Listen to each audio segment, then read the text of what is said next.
কি গো, তোমার এখনো হয়নি রেডি করা? না গো, আমার এখনো রেডি হয়নি। আমি এই এলবো গার্ড, নি গার্ড, রাইডিং জ্যাকেটটা কালকে বার করব। এখানে একটা রাইডিং রাইডিং টি শার্ট আছে, আর এখানে ডেনিম আছে, আর এটা আমার ট্যাঙ্ক ব্যাগ। এখনো গুছানো তো বলবো না, খারাপ অবস্থা হয়ে রয়েছে। আর আমার তো এখনো বাকি আছে, আর তোমারটা দেখো, তোমার তো সবই হয়ে গেছে। তুমি তো পেয়ে গেছো অলরেডি। অলরেডি ভিডিওর প্রথমে দেখে বুঝেই গেছো যে আমরা কোনো লং রাইডে যাচ্ছি। একদমই ঠিক, আমরা যাচ্ছি হচ্ছে আমাদের ফার্স্ট লং রাইডে, যেটা আমরা বিয়ের আগের থেকে প্ল্যান করছিলাম। সেটা এখন ফাইনালি আমাদের সফল হতে চলেছে।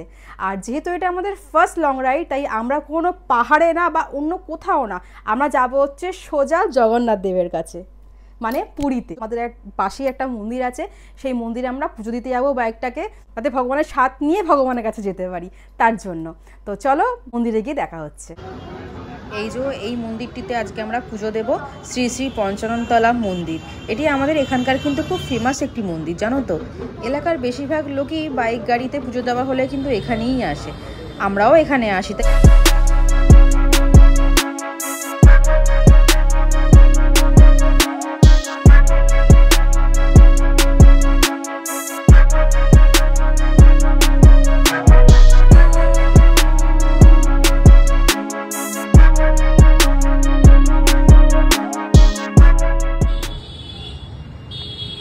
এই সবে আমরা পুজো দিয়ে বাড়িতে ঢুকলাম, বাজে রাত 9:30। আর কিচ্ছু করব না আমরা এখন, জাস্ট ডিনারটা করব আর সোজা ঘুম দেব।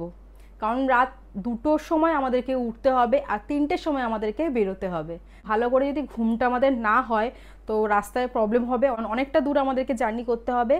আর বিশেষ করে না দরকার সৌরভের ঘুমটা, ওই তো মেন বাইকটা চালাবে, তো ওর যদি কোনো অসুবিধা হয় তো প্রবলেম হয়ে যাবে রাস্তায়। পুরীর প্রত্যেকটা ব্লগ পার্টে পার্টে আসবে, তোমরা চেক করো আমার প্রোফাইলটা, আপডেট পেয়ে যাবে। ততক্ষণের জন্য স্টে টিউন, সবাই ভালো থেকো, সুস্থ থেকো, টাটা।